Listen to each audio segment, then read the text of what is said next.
جیسے جمال خان مندوخیل صاحب نے چوتھا نقطہ ان کے سامنے یہ رکھا کہ صرف پی ٹی آئی کے ان لوگوں کو ہم نے پی ٹی آئی کا ڈکلیئر کیا جنہوں نے اپنے نامینیشن میں پی ٹی آئی لکھا تھا، وہ پی ٹی آئی کے ہیں۔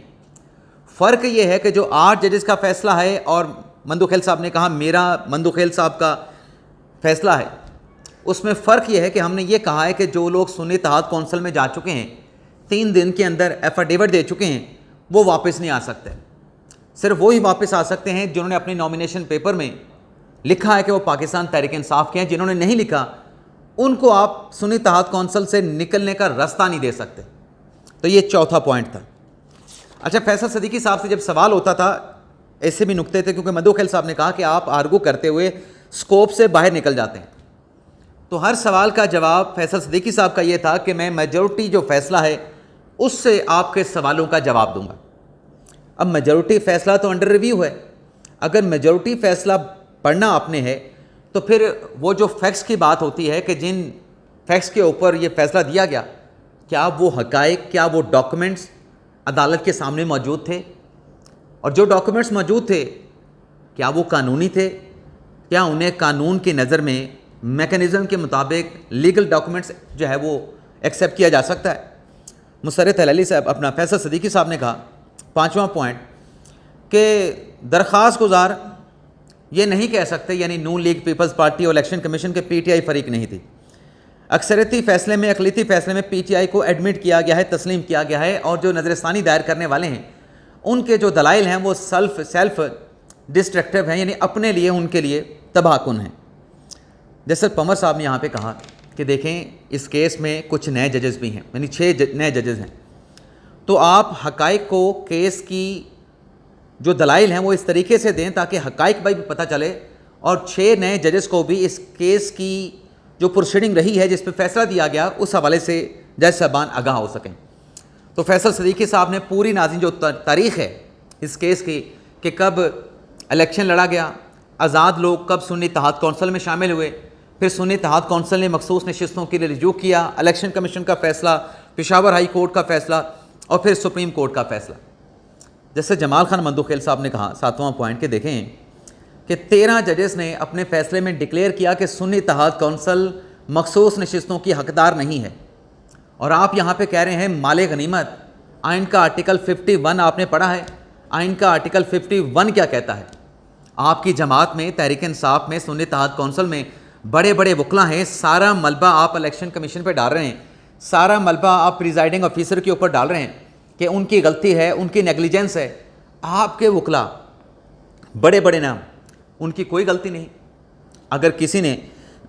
آپ کو آزاد ڈکلیئر کیا تھا، آپ کے کینڈیڈیٹ کو، اس فیصلے کو چیلنج کس نے کرنا تھا؟ یہ جج صاحبان کہہ رہے تھے۔ مسرت ہلالی صاحبہ نے کہا کہ آزاد لوگ، صدیقی صاحب یہ بتائیں کہ آپ کی پارٹی کو کیسے جوائن کر سکتے تھے؟ پھر امین الدین خان صاحب نے کہا کہ یہ فیصل صدیقی صاحب جو آپ باتیں چھیڑ رہے ہیں کمرہ عدالت میں، یہ آپ کے اوپر وزن بڑھے گا۔ آپ جو کہتے ہیں کہ اکثریتی فیصلے میں لکھا گیا، اور ہم نے بھی اپنے اختلافی فیصلے میں لکھا کہ جو آزاد ارکان ہیں وہ سنی اتحاد کونسل کو جوائن نہیں کر سکتے تھے، تو پھر آپ کے اوپر بوجھ بڑھتا چلا جا رہا ہے۔ پھر ناظم مندوخیل صاحب نے کہا کہ جو پی ٹی آئی ہے وہ براہ راست عدالت کے سامنے نہیں آئی تھی، پی ٹی آئی نے عدالت کے سامنے آ کے فریق بننے کی درخواست نہیں دی تھی۔ یہاں پہ سلمان کمنالے صاحب کھڑے ہو گئے،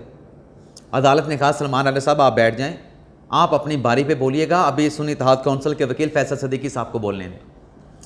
پھر مسلط ہلالی صاحب نے کہا کہ یہاں پر جو بات ہو رہی ہے کہ پی ٹی آئی کے کینڈیڈیٹ تھے، back by P T I تھے، پی ٹی آئی جماعت کے طور پہ موجود تھی، کون سی پی ٹی آئی کی بات ہو رہی ہے؟ پی ٹی آئی نے تو الیکشن لڑا ہی نہیں، پی ٹی آئی تو الیکشن میں تھی نہیں، اور جو مخصوص نشستوں والے ہیں وہ مخصوص نشستوں والے یعنی آزاد لوگ جو ہے کسی سیاسی جماعت میں شامل ہو کے، جو جماعت الیکشن لڑتی نہیں ہے، الیکشن لڑ کے پارلیمنٹ میں نہیں پہنچی، تو آزاد سیٹیں والے اس سیاسی جماعت کو کیسے پارلیمنٹ کے اندر لے جا سکتے ہیں؟ بیرسٹر گوہر نے پی ٹی آئی کا فارم جو ہے وہ کیسے بھرا، بتائیں۔ پھر ناظرین آگے چل کے نجوی صاحب نے سوال کیا، باقی نجوی صاحب نے 9واں پوائنٹ ہے کہ دیکھیں اس کیس میں جو ریلیف لینے کے لیے آئی تھی سنی اتحاد کونسل، اس کو تو ریلیف نہیں ملا، سنی اتحاد کونسل کی درخواست کو تو رد کر دیا گیا۔ تو سنی اتحاد کونسل کے وکیل اکثریتی فیصلے کو کیسے اور کیوں سپورٹ کر رہے ہیں؟ اور پھر باقر نجوی صاحب نے آگے چل کے یہ بھی کہا کہ یہ جو فیصلہ فیصل صدیقی صاحب پڑھ رہے ہیں، اس فیصلے کے جو پیراگراف انہوں نے پڑھے ہیں، اس میں جو فاؤنڈیشن بنائی جا رہی ہے اس سے تو بظاہر ایسا لگتا ہے کہ فیصلہ دینے والے ججز باعث تھے، ان کا تعصب تھا،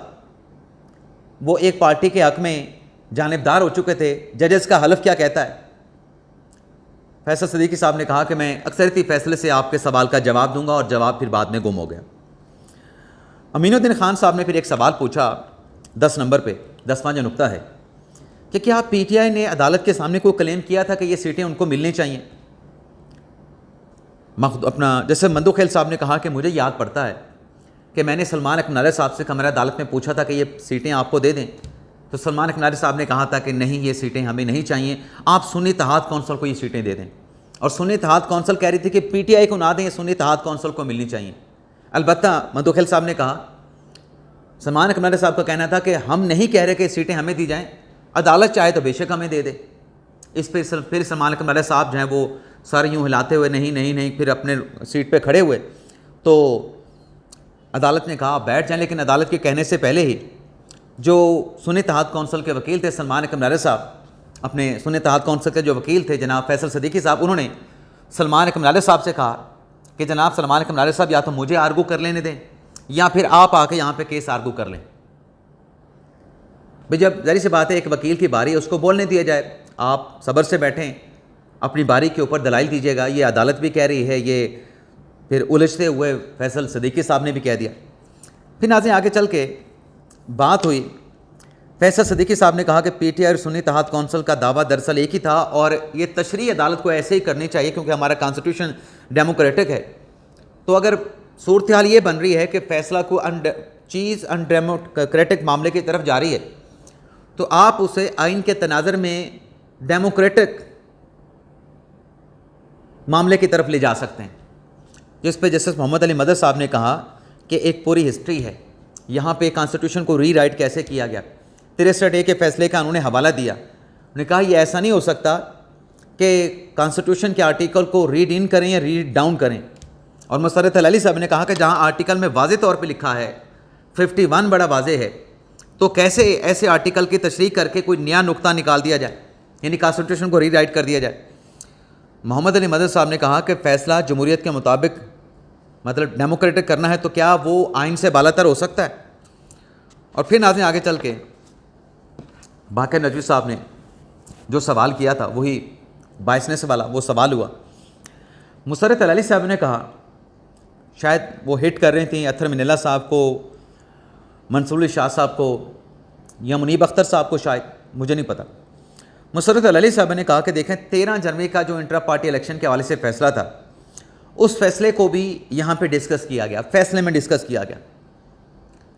تو ججز نے تو اپنا مائنڈ ڈسکلوز کر دیا کہ وہ اس فیصلے کے حوالے سے کیا کہہ رہے تھے۔ فیصل صدیقی صاحب نے کہا کہ نہیں، ایٹ لارج جو ہے وہ آپ کا فیصلہ مانا گیا اور ذمہ داری الیکشن کمیشن پہ ڈالی گئی۔ مسرت علی صاحب نے کہا کہ ججز اس فیصلے کو کس نظر سے دیکھتے ہیں، یہ فیصلہ تو اس بینچ کے سامنے تھا ہی نہیں جہاں پہ سنی اتحاد کونسل اپنی اپیل لے کے آئی تھی، یعنی وہ کہنا یہ چاہ رہی تھیں کہ اس بینچ نے 13 جنوری کے فیصلے کے اوپر اپنا مائنڈ ڈسکلوز کیا اور کیس ان کے سامنے یہ تھا بھی نہیں۔ جیسے جمال خان مندوخیل صاحب نے کہا کہ عدالت جو ہے جو فیکچوئل کنٹروورسی ہے اسی کا جائزہ لے سکتی ہے۔ کیا پی ٹی آئی کی ریکویسٹ تھی؟ پی ٹی آئی نے مخصوص نشستوں کی درخواست تو الیکشن کمیشن میں دائر کی تھی، کیا پی ٹی آئی نے مخصوص نشستیں مانگی؟ پی ٹی آئی نے مخصوص نشستیں نہیں مانگی۔ ہمارا کوئی سروکار نہیں کون سی جماعت ہے، کس کی مخصوص نشستیں بنتی ہیں کس کی نہیں بنتی، لیکن بظاہر ایسا لگتا ہے کہ سنی اتحاد کونسل اور جو تحریک انصاف ہیں ان کے مفادات ایک ہی ہیں، تو آئین کے مطابق کون اہل ہے اس کا فیصلہ آئین کے مطابق ہوگا۔ امین الدین خان صاحب نے پھر یہاں پہ سوال کیا 12واں پوائنٹ کہ چلیں اس فیصلے میں جو کہ 12 جولائی کو دیا گیا، تمام ذمہ داری الیکشن کمیشن پہ، ریٹرننگ آفیسر پہ، پریزائڈنگ آفیسران پہ ڈال دی گئی، لیکن یہ جو 80 لوگ جیت کے آئے تھے یہ اتنے معصوم تھے کہ انہوں نے اپنی پارٹی کو چھوڑ کے یعنی پی ٹی آئی کو چھوڑ کے سنی اتحاد کونسل کو جوائن کر لیا، جبکہ انہیں معلوم تھا یا سنی اتحاد کونسل کو معلوم تھا، آپ ایڈمٹ بھی کر رہے ہیں کہ یہ سیٹیں آپ کو نہیں مل سکتی تھیں، تو انہوں نے کیوں جوائن کیا؟ کیا یہ اتنے معصوم تھے؟ سارا ملبہ تو آپ نے الیکشن سٹاف پہ عملے پہ گرا دیا اور آپ اپنی غلطی خود بھی ایڈمٹ کرتے ہیں. اور پھر اس پہ فیصل صدیقی صاحب نے کہا کہ میں یہ نہیں کہہ رہا کہ ہماری طرف سے غلطی نہیں ہوئی تھی. جسٹس محمد علی مدد صاحب نے کہا کہ کیا آئین کا آرٹیکل 51 آپ کے پاس اتنے لیگل مائنڈ سے تحریک انصاف کے پاس، سنی اتحاد کونسل کے پاس، کیا آپ نے آئین کا آرٹیکل 51 نہیں پڑھا تھا؟ کیا آپ کو نہیں پتہ تھا کہ یہ لوگ کس جماعت میں جا سکتے ہیں، کون سی جماعت میں مخصوص نشستیں مل سکتی ہیں؟ اب وہاں پر بھی فیصل صدیقی صاحب نے کہا کہ میں وہ اکثریتی فیصلہ پڑھ کے آپ کو بتاؤں گا. جیسے جمال خان مندوخیل صاحب نے کہا کہ صرف 6 لوگ پی ٹی آئی کے ہیں، جس میں ایک بیرسٹر گوہر بھی ہیں، اور پی ٹی آئی کو کوئی غلط فہمی نہیں تھی. پی ٹی آئی نے مخصوص نشستوں کی فہرست جمع کروائی تھی. یہ وکلا کی غلطی ہے، آپ کے لیگل مائنڈز کی غلطی ہے. امین الدین خان صاحب نے بھی کہا کہ کیوں آزاد ارکان سنی اتحاد کونسل کو جوائن کرنے پہ مجبور ہوئے. جسٹس محمد علی مظہر نے کہا کیونکہ کچھ سوالات فریز کیے گئے تھے اکثریتی فیصلے میں، جنہیں فیصل صدیقی صاحب پڑھ رہے تھے، اور ان سوالات کو فریز کر کے جسٹس منصور علی شاہ صاحب کے اس میجورٹی ججمنٹ میں 12 جولائی کا فیصلہ جو ہے وہ تحریر کیا گیا. محمد علی مدد صاحب نے کہا کہ یہ جو سوالات ہیں، اور جیسے جمال خان مندوخیل صاحب نے بھی پوچھا کہ یہ پیکولر سرکمسٹانسز کیا تھے، یہ سوالات کب فریز ہوئے. جیسے امین الدین خان صاحب نے پوچھا کہ عدالتی کارروائی کے دوران، پارٹیز کی پلیڈنگ کے دوران تو یہ فریز نہیں ہوئے تھے، یہ تو فیصلے میں فریز کر دیے گئے ان سوالات کو. حالانکہ سوالات تو پارٹیز کی پلیڈنگ کے بعد فریز کیے جاتے ہیں کہ عدالت کے سامنے ایشو کیا ہے، تو وہ سب کچھ تو ہوا نہیں. پھر ناظرین جسٹس مسرت ہلالی صاحب نے کہا آخری 15واں پوائنٹ کہ آپ کے پارٹی کے سربراہ صاحبزادہ حامد رضا نے جب آزاد حیثیت میں الیکشن لڑا، ان کو پتہ تھا کہ مخصوص نشستیں نہیں مل سکتی، وہ خود بھی آزاد حیثیت میں الیکشن لڑ کے جیت کے آئے تھے، تو ان لوگوں کو اپنی پارٹی میں کیوں جو ہے وہ انہوں نے شامل کر لیا جب مخصوص نشستیں آپ کو نہیں مل سکتی تھیں. اس پہ ناظرین حامد رضا صاحب پھر کھڑے ہو گئے اور جج صاحبہ کو دیکھنے لگ گئے کہ جج صاحبہ جو ہیں وہ بار بار میرا ذکر کیوں کرتی ہیں، حامد رضا کا نام کیوں لیتی ہیں، سنی اتحاد کونسل کے اوپر سوال کیوں اٹھاتی ہیں. وہ گور صاحب بیٹھے تھے ادھر، گور صاحب نے ترلا کیا اشارے سے، یار بیٹھ جاؤ اپنی سیٹ پہ، مت کرو فیصل صدیقی کو آرگو کرنے. تو یہ ناظرین آج کی عدالتی کارروائی. لیکن اس میں جو کامیابی سنی اتحاد کونسل تحریک انصاف کو اب تک ملی ہے وہ یہ ہے کہ اب کیس کی کارروائی عید قربان کے بعد تک جاری ہے. یہ کیس آج کنکلوڈ نہیں، اور جو مقصد تھا کہ پہلے عید قربان کے بعد تک اس کیس کو ملتوی کیا جائے اور پھر کوشش کر کے سمر ویکیشن کے بعد تک اس کیس کو لے جایا جائے. تو کسی حد تک تو تحریک انصاف اور سنی اتحاد کونسل کے وکلا کامیاب ہوئے ہیں. کچھ پوائنٹ رہتے ہیں، اگلے ولاگ میں وہ پوائنٹس بھی آپ کے ساتھ شیئر کریں گے. فی الحال اجازت چاہتے ہیں، اللہ حافظ.